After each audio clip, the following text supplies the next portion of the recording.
অতিরিক্ত বৃষ্টিপাতের ফলে নদী এখন পানিতে পরিপূর্ণ। টানা বর্ষণে চারপাশের মাঠ, ঘাট ও কৃষিজমি পানির নিচে তলিয়ে গেছে। এতে কৃষকদের মধ্যে চরম দুশ্চিন্তা দেখা দিয়েছে। তবে কিছু সংখ্যক জমির পানি ড্রেনের মাধ্যমে নদীতে নেমে যাওয়ায় সামান্য স্বস্তি ফিরতে শুরু করেছে। অতিরিক্ত ঝড়ো বাতাসের কারণে বিস্তীর্ণ কৃষিজমির ফসল মাটিতে লুটিয়ে পড়েছে। কৃষকদের সারা বছরের পরিশ্রম মুহূর্তেই ক্ষতির মুখে পড়েছে।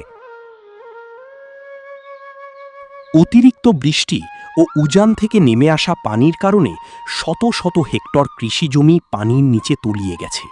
সবুজ ফসলের মাঠ এখন যেন এক বিশাল জলরাশিতে পরিণত হয়েছে। কৃষকদের চোখে মুখে হতাশার ছাপ স্পষ্ট, কারণ সারা বছরের পরিশ্রম ও স্বপ্ন মুহূর্তেই পানিতে ভেসে যাওয়ার আশঙ্কা দেখা দিয়েছে। দ্রুত পানি না কমলে ক্ষতির পরিমাণ আরও বাড়বে বলে আশঙ্কা করছেন স্থানীয় কৃষকরা। পানিতে তলিয়ে গেছে শত শত কৃষকের স্বপ্ন। কৃষকদের সান্ত্বনা দেবার মতো যেন কোনো ভাষাই নেই। দিন রাত কঠোর পরিশ্রম করে তারা সোনালী ফসল ঘরে তোলার স্বপ্ন দেখেছিলেন, কিন্তু আকস্মিক বন্যা ও অতিরিক্ত পানির কারণে সেই স্বপ্ন আজ ভেঙে চুরমার হয়ে গেছে। অনেক জায়গায় পানিতে নেমে কৃষকরা কষ্ট করে ধান কাটছেন, তবে সেই ধানে নেই আগের মতো হাসি আর স্বস্তি। মাঠ জুড়ে এখন শুধুই হতাশা, দুশ্চিন্তা আর বেঁচে থাকার সংগ্রামের চিত্র। বিশেষ করে পাকা ও আধা পাকা ধানের জমিগুলো বেশি ক্ষতিগ্রস্ত হয়েছে। মাঠ জুড়ে এখন শুধু হতাশা আর দুশ্চিন্তার চিত্র দেখা যাচ্ছে। কৃষকরা বলছেন, প্রাকৃতিক দুর্যোগের কারণে তাদের স্বপ্নের ফসল নষ্ট হয়ে যাওয়ায় তারা চরম আর্থিক সংকটে পড়েছেন।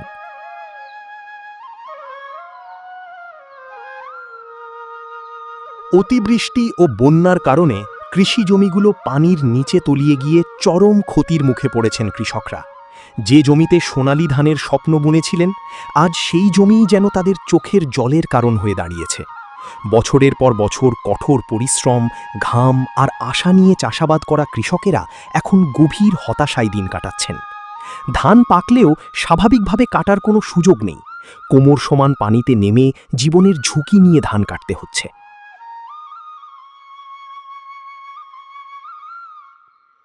একদিকে পানির কষ্ট, অন্যদিকে শ্রমিক সংকট, সব মিলিয়ে কৃষকদের দুর্ভোগ যেন সীমাহীন। কাজের মুনির দাম এখন অনেক বেশি, তারপরও প্রয়োজনের সময় মুনি পাওয়া যাচ্ছে না। বাধ্য হয়ে অনেক কৃষক নিজেরাই পানিতে নেমে ধান কাটছেন। কাটা ধান আবার সহজে ঘরে তোলা যাচ্ছে না। ক্ষেত থেকে ধান নৌকায় করে নদীর পাড়ে আনতে হচ্ছে, এরপর সেখান থেকে গাড়িতে করে বাড়ি পৌঁছাতে হচ্ছে। প্রতিটি ধাপে বাড়তি খরচ গুনতে হচ্ছে কৃষকদের। যে ফসল ঘরে তুলতে একসময় স্বস্তি ছিল, আজ সেই ফসল তুলতেই দিতে হচ্ছে অতিরিক্ত টাকা ও অসীম কষ্ট। হাওর ও নিম্নাঞ্চলের কৃষকদের কষ্ট যেন দেখার কেউ নেই। দিন রাত পরিশ্রম করে যে স্বপ্ন তারা বুকে লালন করেছিলেন, বন্যার পানিতে সেই স্বপ্ন আজ ভেঙে চুরমার হয়ে যাচ্ছে। অনেক কৃষক ঋণ করে চাষাবাদ করেছেন।